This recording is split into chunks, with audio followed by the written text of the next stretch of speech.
The latest revelations regarding dealings at the Youth Enterprise Development Fund bear the hallmarks of yet another well-orchestrated plot by public officials to siphon millions of shillings in taxpayers' money. They include concerns that up to 400 million shillings set aside for loans to the youth could have been plundered. A parliamentary committee probing questionable transactions learnt that 181 million shillings were paid out in two huge installments to Quarandam Limited, a consultancy firm for unspecified services. The two instructions were signed off by the suspended Chief Executive Officer, Catherine Namuye, who on 11th of February 2015 instructed the transfer of 115 million shillings from the fund's accounts.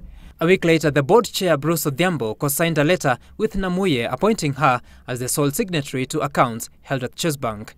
2 months later, on April 27th, Namuye authorized the transfer of another 65 million shillings to Quarandam Limited. The Public Investments Committee heard that while Odhiambo instructed Chase Bank to change the signatories on 17th of February, citing board deliberations, minutes of the board show that the matter was only canvassed in a meeting on the 27th of February, 10 days later. There's something that's not added up.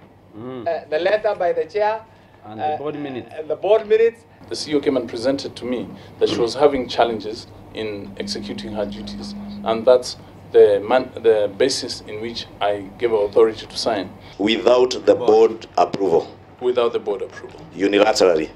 Unilaterally. And that was used to take away from Chase Bank 180 million shillings. Signatories, the danger in this is so a huge, Chair, that if we let this go off the hook, then other state organizations can actually follow suit. But according to suspended finance manager Benedict Atavachi, who claims to have been kept in the dark all through, Quarandam Limited was never pre-qualified by the tender committee that he sat in. He also claims that the services offered by the company are not known. The company was registered in 2002 but changed its directors in July last year, just months after the payments. The current directors are Mukuria Ngamau, Doreen Waithera Ng'ang'a, and Tabitha Wanjiru Ngamau. We did not participate as a department in processing of the payment.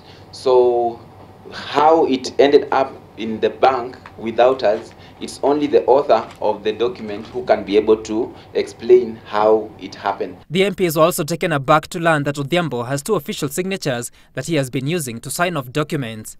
If the allegations be true, then it is a situation that will have complicated matters for the then Devolution Ministry, under whose watch close to 800 million shillings was lost in another institution meant for the youth, the National Youth Service.